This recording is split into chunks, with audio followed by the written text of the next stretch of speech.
Assalamualaikum. Kisah kali ini berkenaan seorang wanita yang telah meninggal dunia apabila di waktu malam muncullah jelmaannya akan menunggu di kawasan bus stop. Cerita ni dikongsikan oleh Aris yang berasal daripada Terengganu. Kejadian ni berlaku pada tahun 2009. Dalam cerita ni, kalau nama Aris tu aku gunalah sebagai nama sebenar dia. Kalau watak-watak yang lain semuanya aku dah samarkan bagi untuk menjaga nama baik keluarga yang masih hidup. Setiap perkongsian ada mistiknya.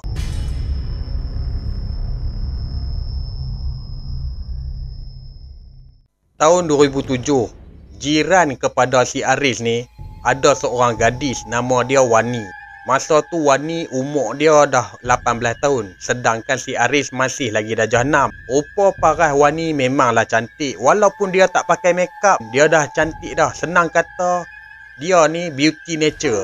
Cuma Wani ni dia tak reti bergaya saja. Di pertengahan tahun 2007, Wani ni keluar daripada Terengganu, berhijrahlah sampai ke KL untuk mencari kerja.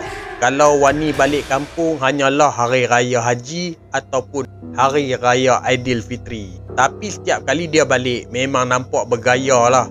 Masa awal tahun 2009, Aris ni di bangku tingkatan 2. Masa tu ada satu kejadian yang mana si Wani dia ni telah meninggal dunia. Tapi dia bukan meninggal di KL. Dia meninggal di kawasan bus stop berhampiran dengan kampung si Aris. Cara Wani ni meninggal, dia terbaring dekat atas kerusi bus stop tu. Mulut dia berbuih. Dekat tangan dia tu dia ada pegang satu botol ubat terlarang.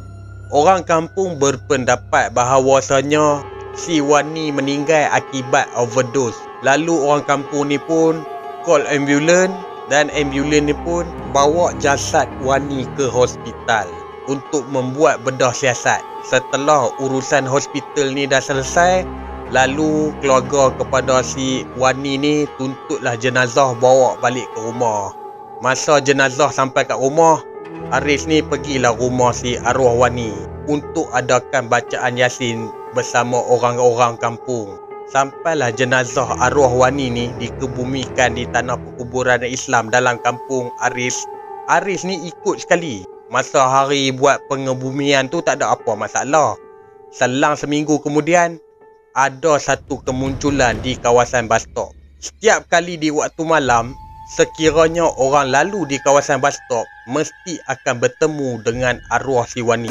Kalau orang kampung si Aris memang dah tahu dah bahawasanya yang si Wani ni dah meninggal dunia. Kalau orang selain daripada kampung si Aris ni lalu di kawasan bus stop tu, mereka memang tak kenal lah siapa perempuan yang ada di waktu malam di kawasan bus stop tersebut tu. Dalam keluarga Aris, orang pertama yang nampak jelmaan Wani iaitu si ayah. Masa tu ayah Aris ni dia baru habis mengai. Masa balik tu, dia ikutlah jalan dekat kawasan bus stop tersebut tu. Nak jadikan cerita, ayah kepada si Aris ni dia terpandang tau dekat kawasan bus stop tersebut tu. Bila dia tengok ada seorang perempuan, dan ayah Aris ni pula dia cam betul-betul siapa dia. Rupa-rupanya itu adalah arwah si Wani. Masa ayah Aris dia menghadapi situasi tu, dia ni tak rasa kelang kabut. Cuma si ayah Aris ni dia rasa terkejut. Tapi ayah Aris ni dia anggap ini adalah permainan setan. Jadi ayah Aris ni pun dia teruslah balik sampai ke rumah. Tapi bila ayah sampai dekat rumah, ayah dia tak cerita tau benda ni dekat mak kepada si Aris ke, ataupun dia cerita dekat Aris ke, ataupun cerita dekat adik-beradik yang lain. Tak ada. Ayah Aris ni dia diam je. Bukan pasal apa ayah dia buat macam tu, tujuan tak maulah benda-benda ni jadi heboh.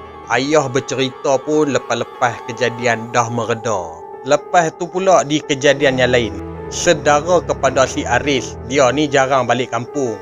Dah tentulah dia tak tahu apa perkembangan ataupun berita terkini ke di dalam kampung Aris ni. Sebab saudara si Aris ni dia kerja dekat luar, dapat cuti baliklah ke kampung. Bila malam sampai berhampiran dekat kampung si Aris, masa saudara kepada si Aris ni duk tengah memandu kereta, tiba-tiba dia ternampaklah seorang perempuan yang berada di kawasan bus stop. Kebetulan pula yang saudara si Aris ni kenal, iaitu si Wani. Dia pun apa lagi, berhentilah kereta dia betul-betul di kawasan bus stop tersebut. Lalu saudara kepada si Aris ni turunkan cermin, tanya dekat si Wani. Wani kan? Masa tu keadaan si Wani yang apa dilihat oleh si saudara Aris ni, Wani tu sedang menangis. Awaknya teriak malam-malam buta ni dekat kawasan bus stop ni. Wani dia tak jawab sepatah apa pun. Cuma yang si Wani hanya berteruskan menangis dia. Sampailah yang si saudara Aris ni ajak si Wani masuk ke dalam kereta supaya yang saudara si Aris ni nak hantarlah si Wani ni balik. Lalu si Wani dia tak ada cakap banyak. Dia ambil beg dia tu, masuklah ke dalam kereta si saudara Aris ni. Dalam perjalanan nak hantar si Wani ni dia hanya menangis saja. Sampailah di hadapan rumah si Wani. Lalu Wani ni pun dia keluarlah daripada kereta. Dan yang si saudara Aris ni pun baliklah ke rumah dia. Masa si saudara Aris ni sampai dekat rumah, lepas dia habis mandi dan sebagainya, yang si saudara Aris ni dia buka cerita dekat mak saudara si Aris ni lah. Dia cerita balik, dia kata tadi nampak Wani duk menangis-nangis dekat kawasan bus stop, siap tumpangkan sampai hantar ke rumah si Wani. Mak kepada si saudara Aris ni jadi terkejut lah. Lalu mak kepada si saudara Aris ni pun dia cerita balik apa yang berlaku. Sampaikan yang saudara kepada si Aris ni tak percaya tau. Dan keesokan pagi dia pergi rumah arwah si Wani. Lalu bertanyalah kepada orang tua si arwah Wani. Rupa-rupanya saudara kepada si Aris ni barulah dapat tahu hal yang sebenar. Sampai saudara kepada si Aris ni terkejut. Dan ada juga orang-orang kampung Aris ni, bila di waktu malam dia lalu saja dekat kawasan bus stop tersebut, ada seorang perempuan dan mereka memang kenal sangat. Itu adalah arwah si Wani. Tapi cerita yang orang nampak arwah si Wani dekat kawasan bus stop tu bukanlah seorang dua. Boleh dikatakan berbelah-belah orang jugalah.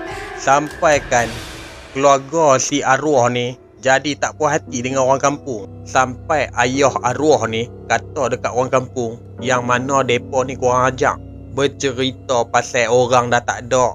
Sebab itulah keluarga si arwah ni betul-betul sakit hati dengan orang kampung ketika tu.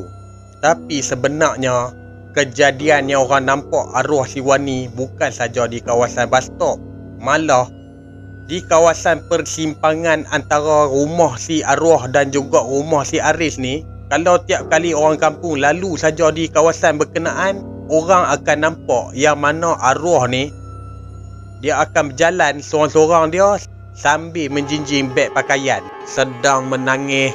Dan daripada segi pakaian pula, macam mana masa arwah tu meninggal di kawasan bus stop tu, macam itulah di waktu malam setiap kali kalau orang jumpa jelmaan tersebut, nampak macam orang lah. Tapi yang mana orang kenal dah confirm orang kata tu hantu. Pasal apa? Orang kampung kenal dia.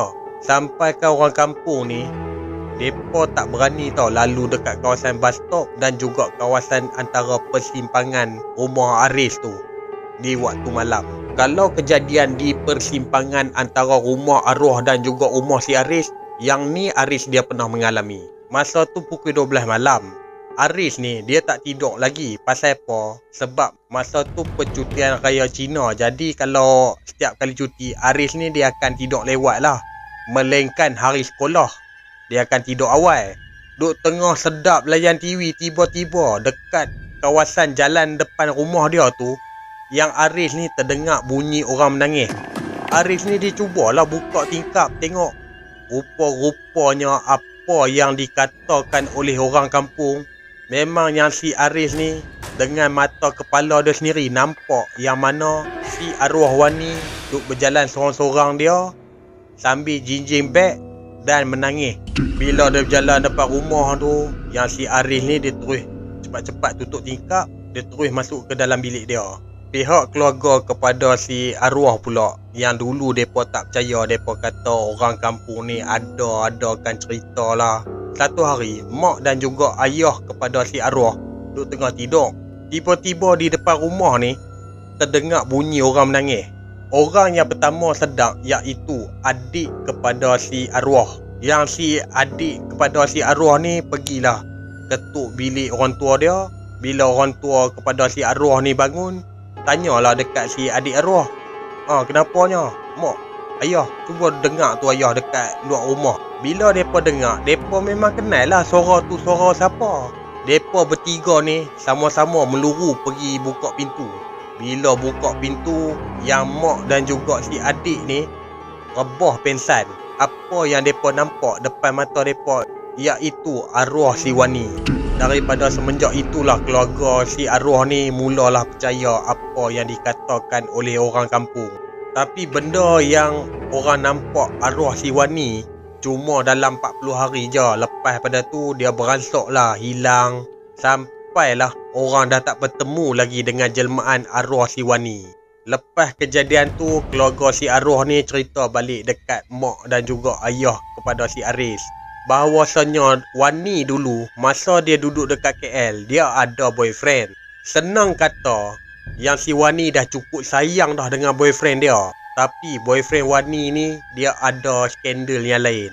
Disebabkan itu, Wani ni tak terima, dia ambil lah jalan pintas, telan ubat terlarang. Sebenarnya, apa yang orang kampung nampak, itu bukanlah roh si Wani. Itu adalah permainan setan atau berkemungkinan jin korin. Kalau manusia telah meninggal dunia, dia dah tak ada kena-mengena lagi dah dengan urusan dunia. Kalau kita dengar pula ceramah daripada ustaz, sekiranya orang tu meninggal akibat dia ambil jalan yang pintas, rohnya tak dapat dinaik ke langit. Tapi dalam cerita ni, wallahu alam.